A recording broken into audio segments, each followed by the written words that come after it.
what's stopping people from, one, having confidence in achieving what they want, and two, loving themselves, or I call it the scales of injustice, okay? And what I mean by that is all of us have terribly low self-esteem. That's the injustice. And then to compensate for that, we all are in massive denial. Now, what are we in denial? See, when we're in denial, we don't want to admit that we feel really poorly about ourselves, that we can't see our inherent worth, that we don't really believe in ourselves, that we have confidence that we can achieve what we want, but we mask over it with drugs, pills, with careers, lots of, we chase all these different things that present the image. No, I have it. I have self-esteem. We use these Band-Aids, right? And that's the scales of injustice. Well, what's at the heart here? What's the real problem? Where did we learn that we had no inherent worth? Well, that's not innate. That is not an innate characteristic of the human species. There's only one way we learn that we have low self-esteem and low worth: childhood, the parenting that we all received. Now, this is, a lot of people think I'm blaming parents. It's not it. It's an explanation. Look, no one teaches us how to be a parent. We're all perfectly imperfect. Even if we went to school all day, every day to learn how to be a parent, the first thing we do in the first hour, we make 10 mistakes because we're human. And it's just an overwhelming job. I mean, think of it. Someone has to work, take care of other kids, manage themselves, manage their marriage or partnership that they're with, manage technology, the way other people drive, the other way people think, politics, emotion. Like, I'm sorry, there's so much going on in life. How could a parent not make mistakes? And at times yell and scream and send the message to us that we don't have worth. That's not a blaming of the parents, but that's just saying the sky is blue and the sun came up today. That's all it is. It's truth. But see, our low self-esteem, this is the proof of the scales of injustice. We can't admit that truth. No, it's not parents, it's not my childhood. No, don't tell me that, Kenny. Don't make me admit that to myself. I can't admit the truth. And that's what's killing everybody. The single greatest killer on this planet today isn't COVID. It's not guns. It's denial. We don't want to accept that truth that we all have terribly low self-esteem and we're all in massively high denial. And all of this starts in childhood. The science proves it. What have they said for centuries? Show me the man at 7 years old and I'll show you the man. We've known behavioral science, we become our childhood. And so anything in your adult life that isn't working, you learned it in childhood. That's been proven, study after study, the adverse childhood experience. Like, just Google. I mean, if you don't believe me, just Google it and you'll see page after page of we become our childhood. Like, I'm not bringing up something controversial. What is controversial about what I'm bringing up is that I'm the first person that really calls it out. Everyone skips that and doesn't want to point out that our parents were perfectly imperfect and that we're all in denial and that what's keeping us from loving ourselves and being confident is the inability to face this truth. So how do we truly be confident? How do we truly love ourselves? Well, we have to become an expert in confronting our denial. And what's all encompassing our denial? What's in there? A couple of things. First of all of our perfect imperfections. This is all the things we don't want anyone to know about. All of our scabs, all of our skeletons. This is that dirty, dark secret in the closet. This is the virus that eats up the petri dish, and at night when we lay on the couch and we drink too much wine and we take sleeping pills and we have affairs and we steal money and we do all the things we do. Those are our perfect imperfections that we don't even want to admit to ourselves, and we definitely don't want to admit to someone else. Well, do you see what happens? If I go become an expert in my perfect imperfections. If I can learn to love, forgive, and share with you how messed up I am, what does that give me? Self-esteem. Do you see that? Self-esteem isn't the ability to accept our perfection, that all the things you're good at. Self-esteem is the ability to accept all the things you're not good at. Remember, what does it require?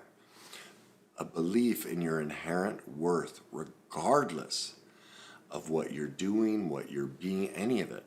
You, as a human being, have tremendous inherent worth. And so the only way to gain true self-confidence isn't the visualization, thinking positive, all that stuff. That's window dressing because nobody wants to talk about the real issue. The real topic is, are you willing to accept that in your imperfections lies your greatness? That's the best part of you. Because do you see what the recovery process is? Here's what happens. In childhood, because we're all, sent messages that we were imperfect, what did we learn? This part of me mom and dad don't like. I need to get rid of it. I need to banish it. And so when you sit there and you shame yourself and your negative self-talk, like everyone's trying to teach you to, self-love and self-esteem, stop all that. They're right. But what is the general feeling? God, I wish I could get rid of this. I want to cut it off. It's like you want to exorcise it. Take it to a priest and say, just remove this from me. Well, do you see what that is? That's the piece of you that was told you don't have worth. So do you see that cutting it off, getting rid of it? This is your addiction. This is all, the so-called bad things. This exorcism that you want to get rid of. This is your soul that you're saying, it has no worth. The solution is the opposite. It needs to be reintegrated. It needs to be accepted. All it's lacking is love. Love from you. We can't get it back from our parents. This is our reclamation project and process. We have to become our own parent, and we have to go heal this pain that was placed into us in childhood that we've been trying to ignore and abandon, and society especially.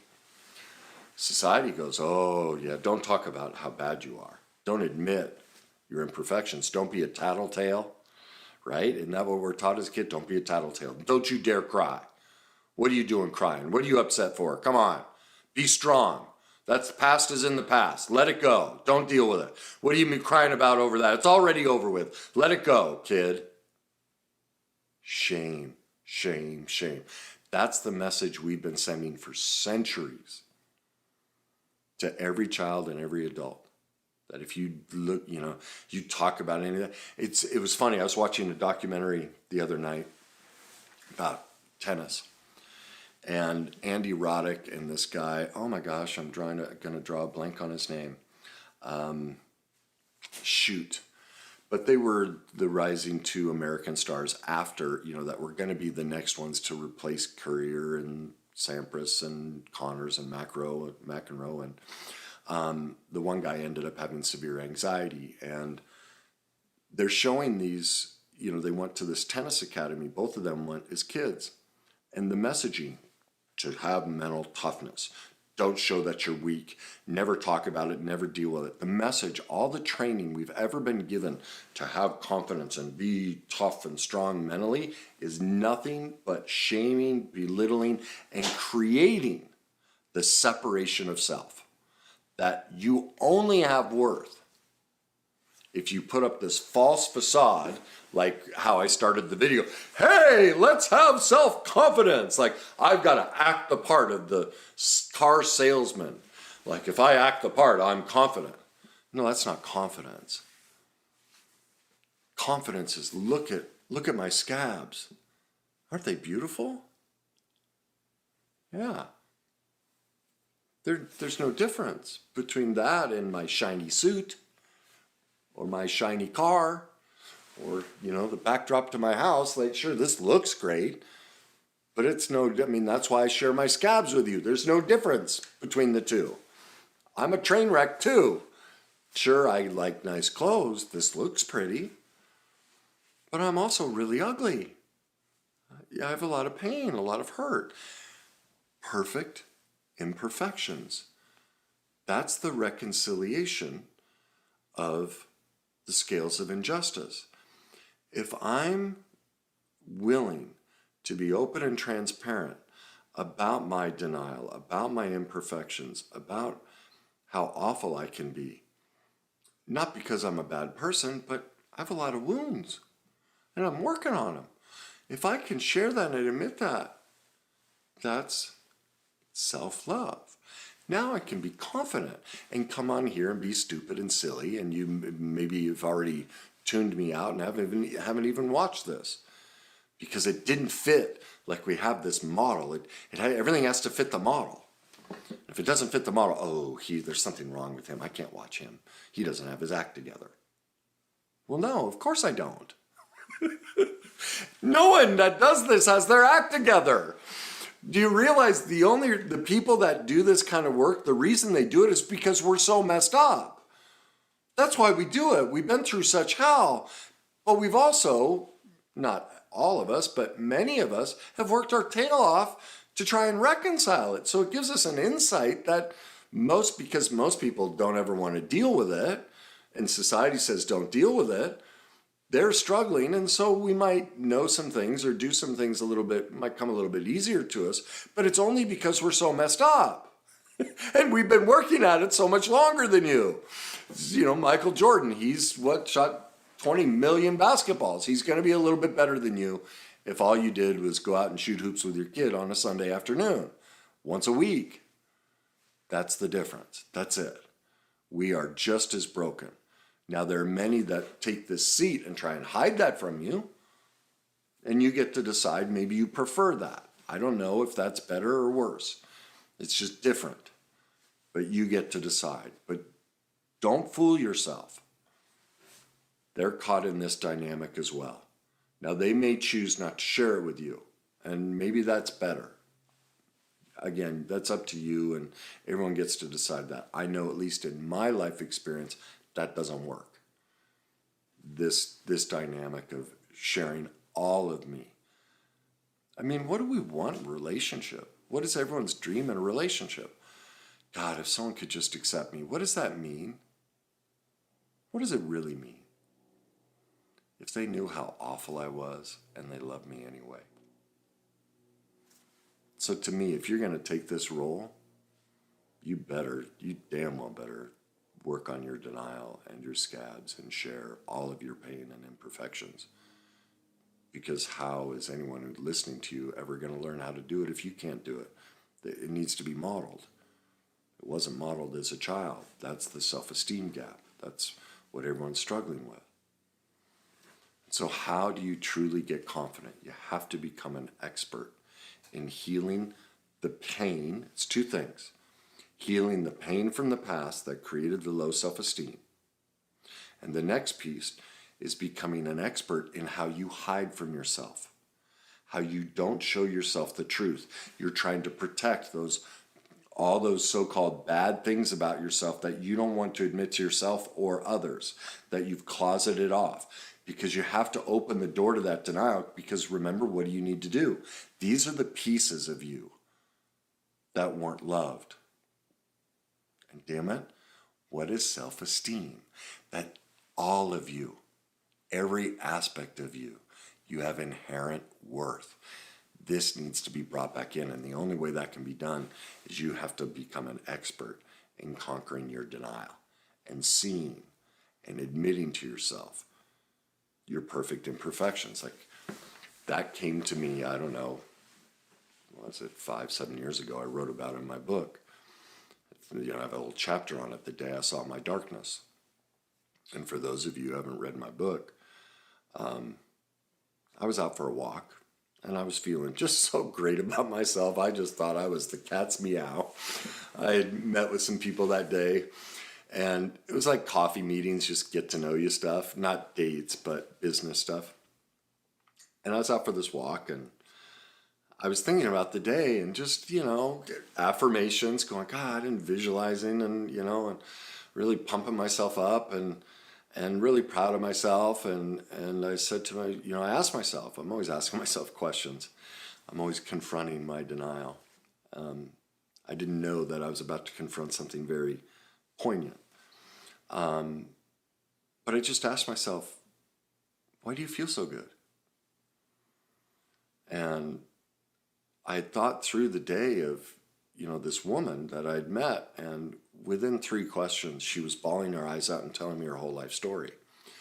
And part of why I was feeling so good is I'm like, God, look how gifted I am of, in 3 questions, this woman shared her life story with me, and oh my God, I'm so good at what I do, da da da da da.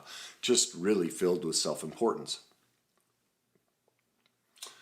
And so I was asking myself, what is it you like so much about that? And the first thing that came to my mind was power. That kind of startled me. And I kind of slowed down the way I was walking, and I went, power? What do you mean power? And I saw and felt this darkness in me that said, I like the power.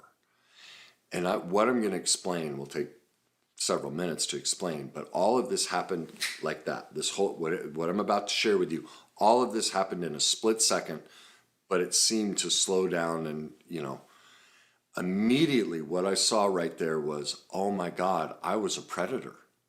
I didn't help this woman. If you've seen the movie Predator, the old Schwarzenegger movie, the way that it's an alien that comes down to Earth and it cloaks itself. It can become the scenery. And the way it survives is it takes a human being and sucks everything off of them and leaves a skeleton. And in that moment, I got a vision of us leaving after, talking and seeing her walk to her car. And she looked, now here I am out for the walk, and I saw her and I'm like, oh my God, she left like a carcass. I had sucked the life out of her. My questions weren't there to help her. They were because I could ask questions in a way that could expose her emotionally. Oh my God, I'm the devil. Oh my God, that's disgusting. That's not helping. That's vicious and evil. And I saw this darkness, and I was going for the walk, and I buckled. I just bent over and buckled and just convulsed at the truth of how awful,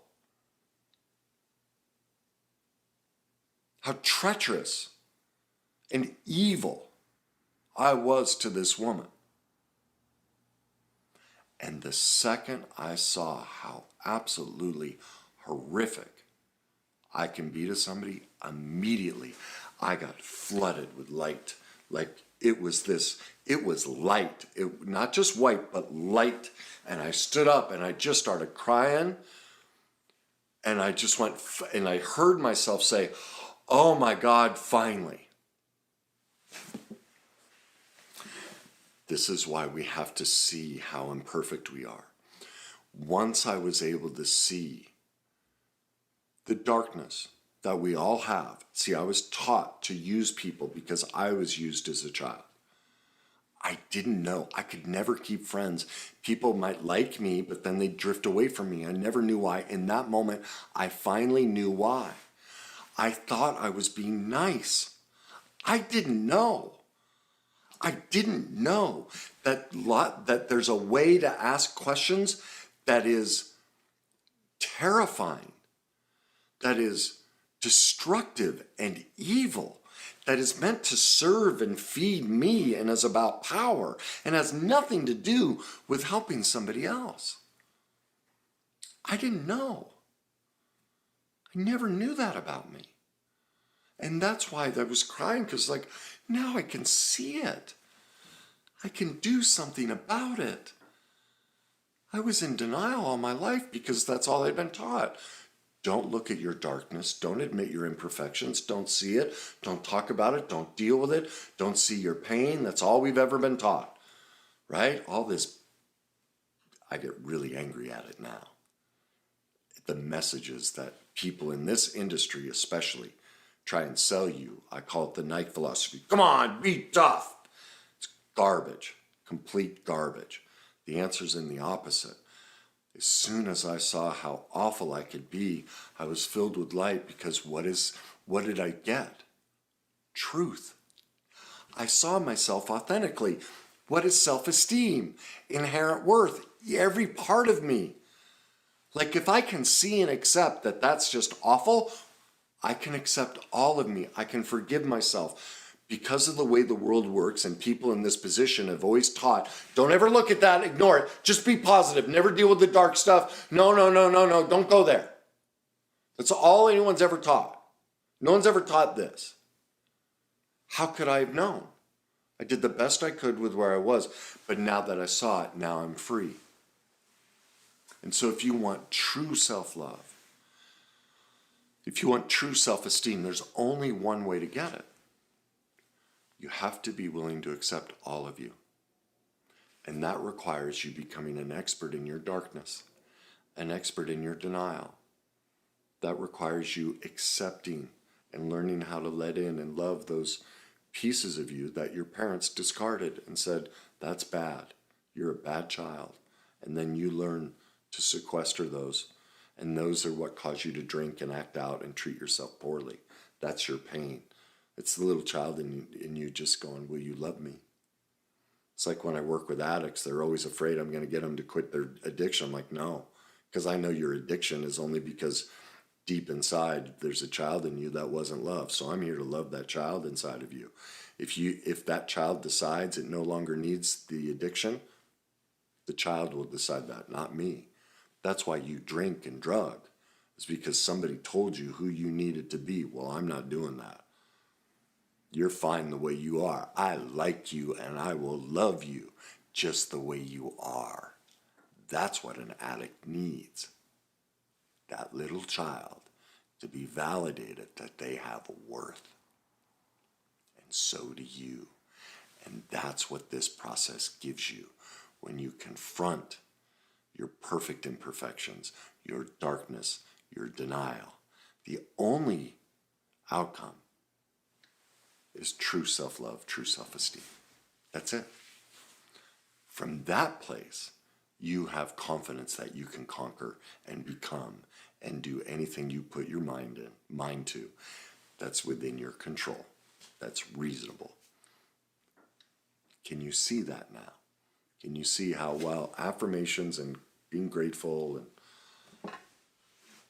they're helpful, but they'll never get you there. There's only one way to get there. You have to love all of you, the most broken and perfectly imperfect aspects of you. Okay? Now, if you don't know how to do that, I have a couple of videos that are also articles. I'm going to give you several options. You can go to my online magazine site, www.thegreatnessuniversity.com. If you look under the self-love category, you'll see it's an article with a link to a video. It's called 3 Steps to Love and Accept Yourself. So you can read it while you watch the video. That will give you kind of, basic self-love stuff. You can do that, or you can just go to YouTube and watch the video if you don't like the article. There's also, to help you learn how to start seeing your denial, you have to pick up my book, Your Journey to Success, because what you're caught in is the worst day cycle, and many people they're not aware of their trauma. They're in such high denial about their childhood, they can't see it. And so you need to learn how to start healing from the worst day cycle and identifying it in your life, and it'll take time. You have to read that. I'm serious. You have to read my book 3 to 5 times a year for several years, because your denial is so high. It's going to take a while for your brain to release and go, oh, we're going to deal with this now. And you'll start having memories. Like, you'll start, just like me, you'll start to see, oh, wait a minute, I thought I was kind and loving. Oh, no, that's not. That's actually the opposite. It takes us time to learn, for our brain to go, oh, so we're going to be real with ourselves now. We're going to love and accept ourselves like it's okay. It's safe. You're now here to protect me, this little kid that I had to banish to please my parents. You're now going to step up and take that role, and so I can share with, this is an internal subconscious conversation that happens to every individual. So I can let go of all these defense mechanisms, all these lies I've told myself. I can drop all that because now I can trust you. You're going to be the parent I never had. You're going to love me and embrace me and bring me back together. That process takes time. So I encourage you to go to Amazon and pick up my book, Your Journey to Success, so you can learn about the worst day cycle. And then the next thing is go back to the website, www.thegreatnessuniversity.com. And you're looking for how to heal from your past. That lays out, it's the video, it's the article. But if you go under free content, that's what I was thinking about, the free content section, there's an actual pamphlet you can download, which gives you the total process to start healing this underlying trauma, which allows you to regather yourself, accept yourself. And so you're kind of conquering the cycle, you're conquering the denial, you're healing the trauma all at once. There are many things going on. All right, so I hope this made you laugh. I hope it made you cry. I hope it gave you hope that there is something, a deep, intricate process to gain true self-esteem, true self-love, and true confidence. And I know it can be scary to challenge all this, but trust me, every person I've ever worked with and with myself, this, man, when you start challenging this, it's not as scary as you think. It's actually really easy, and it's just like that moment. You get filled with so much joy when you admit and see your imperfections. You know, you've been medicating and running away from your denial with all of these coping skills because you don't want to experience it, and you think they keep you happy. You know, the trips, the clothes, the affairs, the drugs, the alcohol, all the different things that you use to try and avoid this. And you convince yourself. You use cognitive dissonance that, oh no, this makes me happy. No, I'm good. I don't need to go here. Trust me.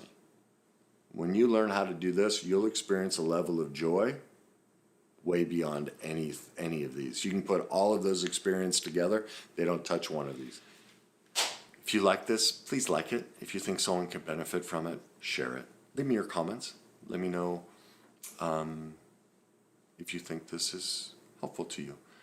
And as always, enjoy the journey.